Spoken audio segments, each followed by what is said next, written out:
퇴근길에 만나는 뉴스 소셜 라이브 이브닝 박상국입니다. 지금으로부터 몇 시간 전 전직 대통령 이명박 씨가 구치소에 다시 수감이 됐습니다. 다스는 누구의 것입니까?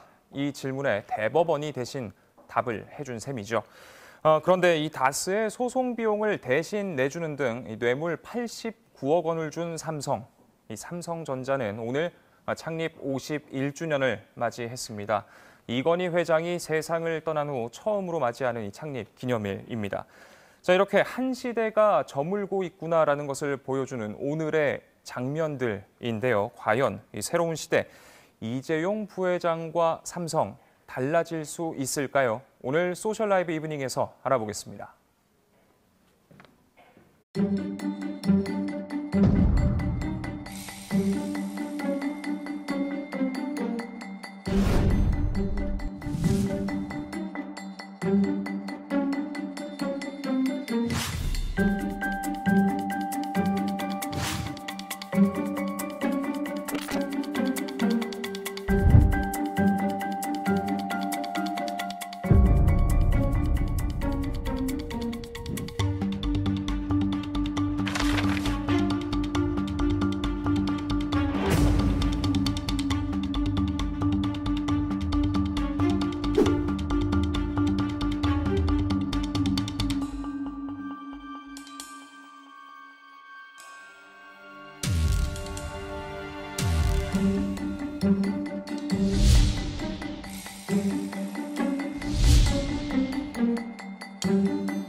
네, 이 삼성의 미래를 그 누구보다 걱정하고 있는 분 중 한 분이시죠. 더불어민주당 박용진 의원과 한 걸음 더 들어가 보겠습니다. 안녕하십니까? 네, 박용진입니다. 네, 일단 오늘 준비된 주제 이야기하기 전에 오늘 최대 현안이라고 할 수 있죠. 이명박 씨의 이야기를 안 할 수 없을 것 같은데 전직 대통령이 수감이 또다시 되게 됐습니다. 어떻게 보시는지요? 우리 국민들에게는 참 불행한 일이라고 저는 생각을 해요. 우리 국민들이 선택한 국가의 지도자로 선택을 했었던 대통령이 두 분이나 이렇게 연이어서 수감되고 또 국민들이 합의한 국가의 법률을 위반한 것 때문에 이렇게 된 것에 대해서 정말 안타깝게 생각을 합니다. 그러나 국민이 위임한 권력을 가지고 사익을 추구했다고 하는 건 용서받을 수 없는 일이고요. 그건 넓은 의미에서 국민들에 대한 배신 행위거든요. 아까 우리 앵커께서 이명박 전 대통령이라고 하지 않고 이명박 씨라고 굳이 얘기하시는 이유는 대법원의 이제 판결로 전직 대통령으로서의 국가 예우는 이제 다 없어진 것이라고 하는 걸 이제 단적으로 보여주시는 것 같은데 국민 한 사람으로서 안타깝고요. 또 그 더 이상 이렇게 사익 추구를 하지 않는 국가 지도자 그리고 정치인 이런 사람들이 필요하다고 저는 생각을 합니다. 네, 그럼 본격적으로 오늘 주제 삼성에 대한 이야기 나눠보도록 하겠습니다. 오늘 재수감이 된 MB뿐 아니라 이제 최종 판결을 기다리고 있는 박근혜 전 대통령도 삼성으로부터 뇌물을 그렇습니다. 받았습니다. 정치권과 삼성의 이런 연결고리가 그렇다면 앞으로 좀 끊길 수 있다 이렇게 기대를 할 수 있을까요? 정말 낡은 시대의 잘못된 관행들 중에 하나가 이제 정경유착이고요. 정경유착이 필요한 이유가 국민들이 권력을 정치인들에게 위임을 했는데 그 권력을 돈의 힘을 가지고 있는 일부 재벌 총수 일가가 자기들 마음대로 뇌물과 로비를 통해서 자기들에게 필요한 제도를 만들고 또 법을 개정하고 이렇게 할 수 있다는 것 자체가 뭐 공화국의 기본 질서를 뒤흔드는 일입니다. 그래서 일각에서는 박근혜 전 대통령의 국정농단 사건이라고 얘기하지 말고 삼성 게이트 이렇게 얘기해야 된다는 거고요. 이명박 전 대통령과 관련된 이 사건도 삼성에 의한 뇌물 사건이라고 봐야 된다는 겁니다. 왜? 대통령이 그 돈을 탐한 것도 있습니다만 대통령에게 이익을 제공하고 그러니까 금권으로 권력을 움직이려고 하고 공화국의 기본 질서를 흔들려고 했기 때문에 처벌받아야 된다고 한다면 돈을 받은 공직자도 당연히 처벌을 받아야 되겠습니다만 거기에 이익을 제공하고 본인들의 사익을 추구하려고 했었던 그 경제 권력 대해서도 단호한 처벌이 있어야 되는데 불행하게도 우리나라에서 경제인과 관련된 이런 불법 행위들이 제대로 처벌된 적은 별로 없다고 하는 점이 참 안타까운 일입니다. 예, 말씀하신 대로 지금 현재 이재용 부회장 같은 경우에는 이제 이 국정농단 사건으로 재판을 받고 있는 그런 상태죠. 예. 또 이제 이거 말고도 또 경영권 승계 과정에서 삼성바이오로직스 회계를 꾸며서 이제 분식회계 혐의로도 예. 재판을 마찬가지로 받고 있는데, 자 그렇다면 지금 현재 진행 중인 이 재판들이 이재용 부회장의 뭐랄까요, 이 삼성 지배 구조라든지 네. 이런 것들에 영향을 미치게 될까요? 결과적으로 말씀을 드리면 이재용 부회장이 이번 일로 또 유죄를 또 받는다. 이전에 지금 그 재판이 거의 끝나가고 네. 있는 건 뇌물 사건이거든요. 그거는 지금 유죄가 거의 확정이 됐고요. 형량만 결정을 합니다. 네. 근데 이번에 된 거는 바이오로직스와 관련된 그 분식회계 사건도 있습니다만 삼성물산과 제일모직의 불법 합병에 대한 재판을 받는 거거든요. 예. 근데 여기서 유죄가 되면 그러면 그 불법 합병이 없었던 일로 되느냐, 원상 복귀되느냐, 그렇진 않아요. 이 얘기는 뭐냐면 그 불법을 통해서 이재용 부회장이 막 부득불 악착같이 그 지배구조의 최정점에 서려고 했었던 그 이유, 목적은 달성이 된 거고요. 그거는 흔들리지 않는다는 얘기입니다. 아, 판결이 나온다 하더라도. 그렇습니다. 예. 그럼에도 불구하고 삼성 쪽에서 얘기하는 것처럼 재판 받으러 왔다 갔다 그리고 또 나중에 유죄를 선고 받아가지고 처벌을 받게 되면 아무래도 영향은 있겠습니다만 그 지배구조가 흔들리거나 이러지는 않을 거다. 다만 삼성과 관련된 제가 낸 법안, 삼성생명법에 따르면 처리해야 될 부분들이 있고 이것 때문에 삼성의 지배구조에 변동사항이 있을 수 있다. 요거는 분명한 것 같고요. 더 크게는 이제 아버지인 이건희 회장이 이제 사망으로 인해서 상속이 시작될 거기 때문에 이 상속을 하게 됐을 때 아버지의 지분이 고스란히 본인에게 올 수 있을 것이냐. 요 부분이 어떻게 처리되는지 좀 눈여겨봐야 될 필요는 있습니다. 그렇군요. 지금 일단 정준영 부장판사가 이제 이재용 부회장한테 집행유예를 선고하기 위해서 준법감시위원회를 이용하는 거 아니냐 이런 그런 이제 뭐랄까요, 시각, 우려 이런 것도 있는데 이에 대해서는 어떻게 보시는지요? 처음 있는 일입니다. 그렇죠. 그러니까 이런 준법감시위원회를 잘 되면 요걸 잘하면 이렇게 형을 좀 감해줄게. 이미 대법원에서 이재용은 유죄. 예. 처벌을 세게 해 하고 내려왔어요. 그러면 이 형량만 할 수 있는 것이 지금 파기환송심 재판부의 일입니다. 그런데 이 파기환송심 재판부가 유무죄는 이미 끝났으니까 형량을 감해주는데 앞으로 법을 잘 지킬게요 이렇게 하면 봐주겠다는 거예요. 우리 일반 국민들한테도 그렇게 해주시나요? 대한민국 법원이? 그리고요, 이거는 무슨 일이냐면 그러니까 이 사건에서 이재용 부회장이 뇌물을 주고 또 이익을 그러니까 국민연금에서 찬성을 받아낸 이 과정에서 누가 피해자냐? 삼성전자라고 하는 회사가 피해자인 거예요. 네네. 삼성그룹의 회사들이 피해자인 겁니다. 그러니까 이재용 부회장은 가해자인 거예요. 근데 지금 가해자가 앞으로 법을 잘 지키게 했더니 그거를 봐주겠다라고 얘기하는 건 지금 말이 안 됩니다. 그런데 어디에 준법감시위원회를 설치해요? 삼성전자와 삼성 그 그룹의 회사들의 준법감시위원회를 설치해요. 그러니까 도둑 맞은 피해자가 앞으로 집에다가 세콤을 설치해야지 했더니 세콤 설치하셨어요? 그럼 도둑했던 가해자를 이렇게 형량을 감해주겠다고 하는 말도 안 되는 구조를 지금 대한민국 판사가 이렇게 하고 있어서 오죽했으면 특검이 나 저 판사한테 재판 안 받을래요 하고 기피 신청도 내고 그랬단 말이에요. 참 많은 분들께서 의견 보내주고 계시는데요. 이재용 부회장도 뇌물 문제 있으니까 구속되고 정의로운 새로운 그런 삼성을 원한다 이런 의견도 있었고요. 또 유튜브에서 아이디 이동원님 정경유착 검언유착과 더불어 사라져야 하는 관행이라는 의견 주셨습니다. 굉장히 날카로운 의견 저희도 새겨 듣도록 하겠습니다. 또 유튜브에서 아이디 크라이시스 9064님 삼성 게이트 크크크 이 표현에 참신함을 느끼신 것 같습니다. 또 아이디 이동원님 정경유착의 고리는 정치가 살아 숨쉬는 한 쉽게 안 없어질 것 같다. 어쩔 수 없는 로비 점점점 이런 의견 보내주시기도 했습니다.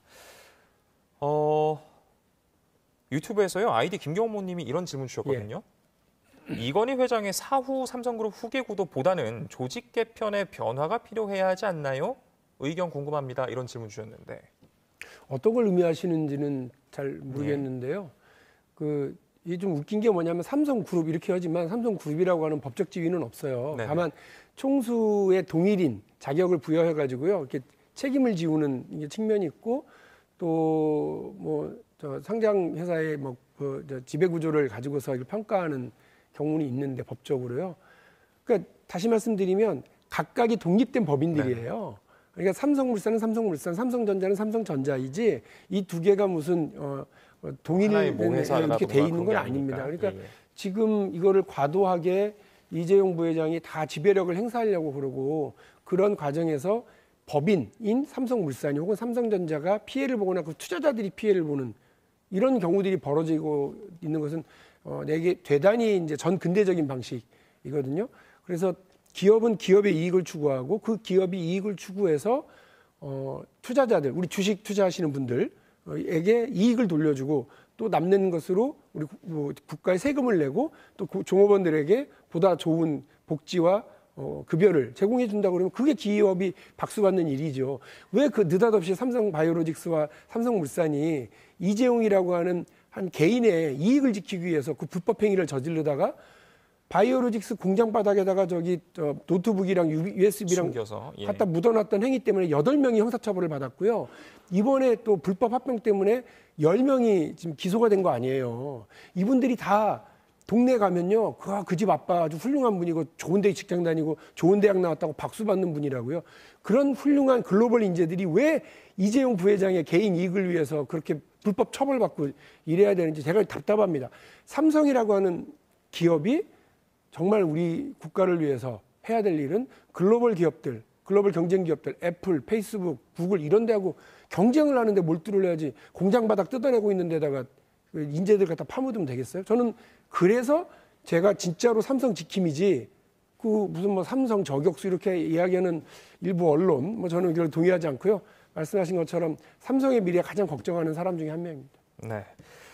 또 이제 이건희 회장의 사후에 일부 매체들 같은 경우, 일부 언론 같은 경우에는 상속세에 주목을 하기 시작을 했습니다. 네. 이게 상속세가 단순히 규모가 커서 주목을 한 게 아니라 상속세를 깎아줘야 한다 이런 주장까지도 나왔는데 이게 참 어떻게 이런 생각이 가능할지 궁금한 부분이기도 하거든요. 근데 이게 일단 한 가지 너무 단순한 얘기인데 상속세는 삼성이라고 하는 기업이 내는 게 아니다. 그렇죠. 그거는 아버지로부터 그야말로 공돈을 받는 거죠. 상속 자산이라고 하는 공돈을 받는 그 자녀와 그 부인인 홍라희 여사가 내야 되는 돈입니다. 상속받은 분들이 근데 저만 하더라도 예를 들어서 이제 어르신들이 돌아가시게 됐을 때 그분들이 주시는 거는 제가 거기에 기여한 바가 없어요. 그러니까 그분들에게 그냥 받는 거니까 받는 사람 입장에서는 어마어마한 그 자산을 받으니까 그 중에 절반을 내라라고 하는 거죠. 그런데 그 대부분이 이제 주식으로 되어 있기 때문에 이것을 어떻게 내게 되면 기업 운영에는 어렵다 이렇게들 얘기하시는 건데 일단 아주 극소수의 기업에게만 이게 해당되는 얘기고요. 우리 한 5천억 정도의 매출을 하고 있는 기업들 같은 경우는 대부분이 그 가업상속이라고 하는 제도를 통해서 여러 이렇게 세제 혜택을 본다거나 네네. 빠져나가고 있는 거라서 대부분은 실효세율이 매우 낮다. 우리가 이제 50%를 내고 할증이 붙으면 60%까지 간다고 그러는데 실효세율은 상당히 낮아서요. 미국 수준보다 훨씬 낮은 걸로 나와 있고요. 또 일부에서는 뭐 스웨덴은 복지국가인데 거기는 좌파의 나라 복지국가인데 상속세 없다. 그러는 분들은 되게 실수하시는 거예요. 네. 그럼 우리도 스웨덴처럼 해볼까요? 소득세 65%까지 가져가고 그 상속 관련해서 오히려 우리 서민들을 위한 그런 제도가 도입되고 강력한 복지국가로 갈까요? 그러니까 그렇게 단순하게 비교할 문제가 아니고요. 그래서 저는 이 상속제도에서 지금 근간은 지켜져야 된다. 박정희 대통령 시대는 75%였다. 오히려 지금은 50%인데 지금보다 훨씬 더 높았다고 하는 걸 분명히 말씀드리고요. 그 기업의 경영권과 관련해서는 딱 두 가지예요. 본인이 자기 돈으로 그 주식을 많이 사서 지분율을 높이거나 두 번째로 본인의 능력을 보여줘서 주주총회에서 어디 가지 마시고 저희 기업을 이끌어 주시고 저희한테 많은 배당을 주세요. 라고 하는 그런 실력을 보여주시면 되는 거예요. 그거 말고 괜히 불법, 특혜, 반칙 이런 거 동원해가지고 하는 건 이제 21세기 대한민국에서는 먹히지 않습니다. 네. 지금 이제 유튜브에서 아이디 최선님, 재벌의 상속세까지 걱정해주는 유유 우리 국민들 이런 의견도 있었고요. 또 반대로 페이스북에서 아이디 이대성님은 상속세, 증여세 폐지해라 이런 의견 주셨습니다. 또 이제 아이디 이동원님, 진짜 천문학적인 액수네, 조우다니 덜덜 이런 의견도 있었습니다. 자, 그런데 이제 현재 국회에서 논의 중인 법안들 중에서도 이제 삼성의 지배 구조에 영향을 미칠 것으로 보여지는 그런 법안들이 있습니다. 또 이제 보험업법 개정안 같은 경우에 삼성생명법이라고도 불리죠. 이게 또 박 의원께서 직접 대표 발의하신 법안인데 어떤 것에 골자를 두고 있고 또 이게 지금 현재 논의가 어느 정도까지 진행이 됐는지 좀 설명을 해주신다면. 이게 되게 간단한 법이에요. 왜냐하면 그 금융업들이요, 은행, 보험, 증권 이게 다 특징이 뭐냐면 남의 돈으로 장사를 하고 있는 곳 아닙니까? 그런데 남의 돈으로 장사하면서 이거 뭐 기분 좋네, 돈 많으니까 그래서 우리 아버지도 빌려주고 우리 아들도 빌려주고 이러면 안 되는 거잖아요. 네네. 그러니까 금융업자들에게 기본적으로 지켜야 될 규제들이 있는 겁니다. 그중에 보험업을 운영하는 회사의 경우에는 자기의 특수관계인 계열사들에게 투자를 할 때 투자 제한을 둬요. 자기 총자산의 3% 이상을 하지 말라는 거죠. 근데 삼성, 대한민국에서 유일하게 보험업을 하고 있는 보험업들 중에서 삼성생명과 삼성화재만 이 규율을 어기고 있어요. 어떻게 어기고 있냐면 법은 그대로 있는데 법 밑에가 뭡니까? 시행령이죠. 네네. 법 밑에 시행령은 대통령이 국무회의에서 만드는데 이것도 아니고 그 밑에 장관이 만드는 규정이 있어요. 규정. 규범. 이 규정에서 보험업 감독 규정이라고 하는 데에서 이 총 자산의 3%를 계산하는데 시장 가격으로 계산하지 말고 그 취득 원가, 처음에 그 주식을 샀었을 때 가격으로 계산해라고 해주는 거예요. 그러니까 삼성전자의 주식을 삼성생명이 샀는데 삼성전자가 1,000몇백 원일 때 취득 원가. 취득 원가 1,000몇백 원일 때 얼마 전에 액면 분할하기 전에 삼성전자 한 주에 300만 원 가까이 됐었거든요. 그렇죠. 지금은 이제 액면 분할해가지고도 한 6만 원, 7만 원 이러는데 그 1,000몇백 원을 계산하니까 얼마나 낮게 잡아줬겠습니까? 그러니까 근데 이런 법의 그 구멍을 특혜를 누가 만들어줬어요? 관료가 만들어주고 뭐 모르겠다고 그 몇십 년 동안 이렇게 그냥 방치해놓고 있는 겁니다. 그리고 국회에서는 글쎄요 로비의 힘인지 뭐의 힘인지 모르겠습니다. 이게 또 변경을 못하고 계속 방치되고 있었거든요. 20대 국회도 제가 이 법안을 냈어요. 그런데 폐기 이번에 또 냈습니다. 그런데 삼성생명과 삼성화재만 유독 특혜를 보고 있는 이 조항을 변경하지 않으면 안 되는 상황이 됐습니다. 왜냐하면 첫 번째로 문재인 대통령이 이런 의지가 좀 있고요. 그래서 금융그룹 감독법이라고 하는 법이 또 나왔습니다. 이건 이 삼성생명법이 바뀌지 않더라도 영향을 충분히 주고 매각할 수 있게 되어 있고요. IFRS라고 IFRS 17이라고 하는 국제 회계 기준을 우리가 2023년부터 도입을 하게 돼요. 그러니까 지금 삼성 입장에서는 삼각파도죠. 박용진이 낸 법안도 있지, 금융그룹 감독법이라는 법도 있죠. 그 다음에 IFRS 해외에서 넘어오는 물결도 있고 국제 기준도 있죠. 그러니까 이 삼성은 어쩔 수 없이 이거를 국제 기준에 맞춰서 글로벌 스탠다드에 맞춰서 변경해야 돼요. 더 이상 좌고우면하지 말고 제가 이렇게 잘 권고하는 대로 삼성 지킴이가 이렇게 잘 유도하는 대로 법과 제도를 잘 지켜서 보다 좀 이렇게 멋있는 삼성으로 거듭날 수 있기를 기대를 하고 있습니다. 네. 또 이제 여러 법 중에 공정경제 3법 중 하나죠. 공정거래법 개정안도 영향을 미칠 걸로 예상이 되는데 지금 일단 재계 같은 경우는 좀 반발이 있어 보입니다. 그런데 이게 그렇다면 과연 앞으로 통과가 된다면 어떤 변화를 불 수 있을까요? 이게 왜 반발을 하느냐면요. 마치 이런 거예요. 우리가 몸이 안 좋아서 애들 한 중학생들, 저희 아들이 중학생이라 예를 드는 거예요. 뭐 편식도 많이 하고 운동도 안 해요. 그래서 병원에 가봤더니 야, 너 운동해야 돼. 그리고 채소 많이 먹어야 돼. 그 약도 먹어야 돼. 주사도 맞아야 된다. 잘못하면 수술해야 돼. 이게 좋은 의사입니다. 너 괜찮아. 네 맘대로 살아. 이렇게 얘기하는 건 좋은 의사가 아니에요. 그런데 환자는 싫어하죠. 운동도 하라고 그래. 뭐 음식도 가려 먹으라고 그래. 주사 맞으라고 그래. 약 먹으라고 그래. 환자가 싫어한다고 그래서 그런 처방을 안 해요? 치료를 안 합니까? 의사의 역할을 해야 되는 게 바로 정치인들입니다. 예. 괜히 로비 당하지 말고요. 이명박 대통령, 박근혜 대통령처럼 뇌물 받아서 그렇게 감옥 가지 마시고 우리 정치인들은 정확하게 우리 기업이 나갈 길, 우리 경제가 가야 될 길을 정확하게 잡아줘야 됩니다. 이제 더 이상 권위주의 시대에 가지고 있었던 낡은 기업 문화 그리고 그 경제 질서 이 탈피하기 위해서 공정경제 3법이 필요한 거고 또 공정거래법 전면 개정안이 있는 건데요. 이런 것들에 대해서 누가 반발을 하냐면 기업들이 반발을 하고 있고 이 기업의 반발은 들여다보면 자기 마음대로 기업을 운영해 왔었던 재벌 총수 일가들이 사실은 반발을 하는 거예요. 예. 기업에게 이익이 되고 기업에게 투자했던 투자자들에게 이익이 되고 우리 경제 질서에 한 단계 업그레이드가 될 수 있는 그런 과정이거든요. 해외 사례 볼까요? 여러분 미국은 기업들 마음대로 하고 기업인들 마음대로 하라고 하는 그런 나라인 것 같죠? 아니에요. 미국은 되게 큰 규제가 있는데요. 얼마 전에 그 10월 말에요. 미국 법무부가 이 트럼프 정부의 법무부가 네네. 기업인 출신 트럼프 대통령의 법무부가 구글을 제소했어요. 반독점법으로. 구글 때문에 미국 시장 경제가 엉망이 될지도 모른다. 경쟁이 제대로 이루어지고 있지 않다. 그래서 기업을 어마어마한 벌금도 내야 되고요. 기업은 해체시켜야 됩니다라고 그런 법을 낸 거예요. 그 다음에 애플, 페이스북, 그 다음에 아마존 줄줄이 지금 제소하려고 그러고요.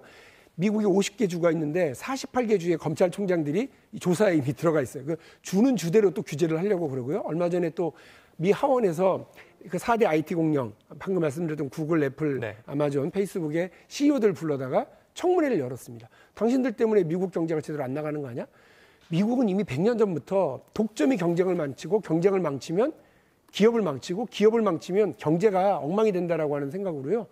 명확한 규제를 두고 있습니다. 이 규제를 잘 운영하고 하기 때문에 미국은 계속해서 혁신이 일어나고 미국 경제가 세계 경제의 최강 국가로 이렇게 갈 수 있는 거기 때문에 저는 대한민국 정치가 이제서 문재인 정부에 들어서서 공정경제 3법이라고 하는 이름으로 우리 경제의 정확한 처방, 우리 경제 체질 개선, 우리 경제가 나아갈 방향, 건강한 대한민국 경제를 위해서 할 일하고 있다 이렇게 생각을 하고 있습니다. 많은 관심 가져주시고 일부 보수 언론과 또 경제인들의 단체들이 막 잘못된 선동을 하고 계시는데 그런 얘기 듣지 마시고 오히려 박용진 얘기랑 말씀에 많이 기울여 주시고 저도 유튜브 운영해요. 예. 박용진 TV라고 있습니다. 거기 네네. 들어오셔서 이렇게 보시면 이런 법들이 왜 필요하구나 제가 나름 친절하게 설명해 놨습니다. 꼭 좀 봐주시면 고맙겠습니다. 알겠습니다. 자, 이제 지난 5월에 그런데 이재용 부회장이 이제 대국민 사과에서 이런 설명들을 했습니다. 편법에 기대거나 윤리적으로 지탄받지 않는 그런 삼성을 만들어 나가겠다. 법을 어기는 일은 결코 하지 않겠다. 이렇게 이야기를 했었단 말이죠. 자, 그렇게 삼성이 변하려면 어떻게 해야 할까요? 제가 일단 말씀드린 것처럼 의사 말씀 잘 들으셔야 예. 돼요. 제가 이제 이재용 부회장에게 권고하고 싶은 건 본인까지는 아마 하실 거예요. 그러나 이미 본인도 자녀에게 물려주지 않겠다고 얘기했잖아요. 네. 그 약속은 지키실 필요가 있어요. 그러면 어떤 방식으로 삼성이라고 하는데 이병철, 이건희, 이재용으로 이어졌었던 그 가족 일가의 어떤 그 창업주 가족의 역할을 하고 싶으냐, 그걸 잘 판단하셔야 돼요. 스웨덴 발렌베리 가문이라고 하는 건 6대째 이렇게 그 우리나라로 치면 스웨덴의 삼성 네. 같은 곳이거든요. 근데 삼성보다 경제에서 차지하는 규모는 더 커요. 거기가 훨씬 영향이 있고요. 근데 우리나라는 삼성에 대해서 반대하는 목소리도 큰데 거기는 발렌베리 가문한테 다 박수 쳐요.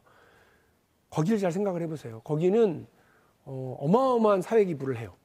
그리고 기업도 사회 기부를 엄청나게 하고요. 본인들 개인에게도 온 그 이득을 가지고는 해서도 엄청나게 기부를 합니다.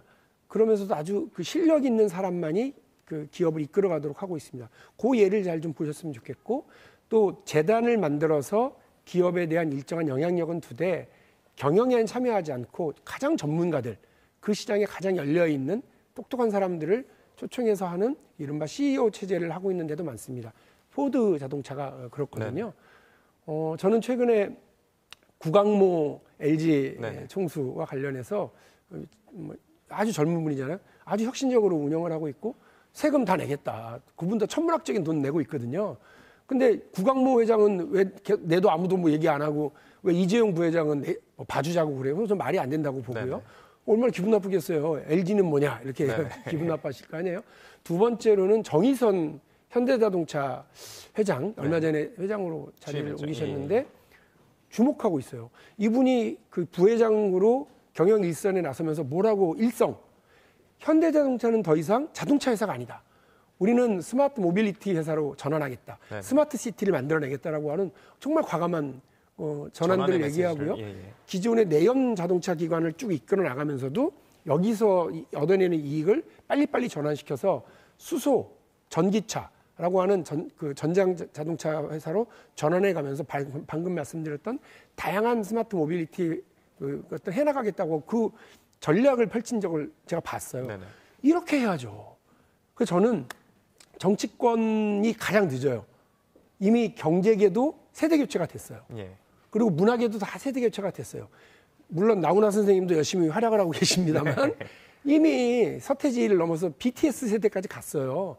그런데 유독 이 대한민국 사회를 이끌어 나가야 될 의사 선생을 얘기하셔야 될 정치권은 70년대생들이 이끌어가지는 못하고 70대 분들이 중심이 돼서 가고 있는 건 우리 대한민국 전체를 위해서 세대 교체가 필요한데 이 세대 교체를 이제 이뤄낸 전체 경제계 그리고 삼성그룹에서 저는 이재용 부회장이 또 한 번의 기회를 맞이했다. 그래서 개인적인 사익 다 떨구고 기업을 위해서만 어떻게 내가 일할지 그리고 내가 여기서 손을 뗄 때는 이전과는 전혀 다른 방식으로 기업과 창업주 관계를 맺어갈 수 있도록 하겠다라고 하는 생각을 가지시고요. 뭐 다 사회환원하겠다라고 하는 생각을 가지시고 열심히 하시다 보면 완전히 다른 사회적 합의가 만들어질 수 있다. 그러니까 지금 있는 여러 규제도 사회적 합의로 정치권이 만든 거고요. 앞으로 그 우리 기업들에게 더 만들어질 규제 혹은 새로운 뭐 혜택 이런 것들 모두 다 사회적 합의로 우리 정치권들이 만들어 나가려고 할 거거든요. 정치인들 더 이상 이런 뭐 낡은 로비, 뇌물 이런 거에 관심 갖고 있지 않거든요. 그러니까 우리 재벌 총수 일가들도 그런 방식 말고 보다 합리적인 네. 사회적 합의를 만들어내기 위해서 분발해 주시고 함께해 주시면 고맙겠다 이런 말씀 드립니다. 네, 경영과 소유의 분리의 중요성에 대해서 강조를 해주셨는데 나훈아 선생님을 말씀하시고 나니까 태스 형께서 이 시국을 어떻게 보고 계실지 참. 네. 자, 끝으로 이 질문을 안 드릴 수가 없을 것 같습니다. 아무래도 이제 민주당이 뭐 주제와는 좀 다른 내용입니다만 내년 보궐선거에 서울시장 그리고 부산시장 후보를 내기로 했습니다. 또 이제 당원 투표율은 낮았다고는 하지만 일단 당원의 86%가 여기에 이제 찬성을 하셨는데 네. 비판의 목소리가 적지 않습니다. 어떻게 보시는지요? 지도부가 판단을 하고 당원들의 의견을 또 이제 물었죠. 욕을 먹더라도 감당하고 그 비판을 감당하고 책임지고 가겠다라고 하는 의사를 분명히 밝혔고요. 저는 뭐 이낙연 대표가 정치적 선택을 하고 그 판단 위에서 당원들과 국민들한테 그 안을 내놨다고 저는 생각을 합니다. 정치는 그 판단과 선택이고요.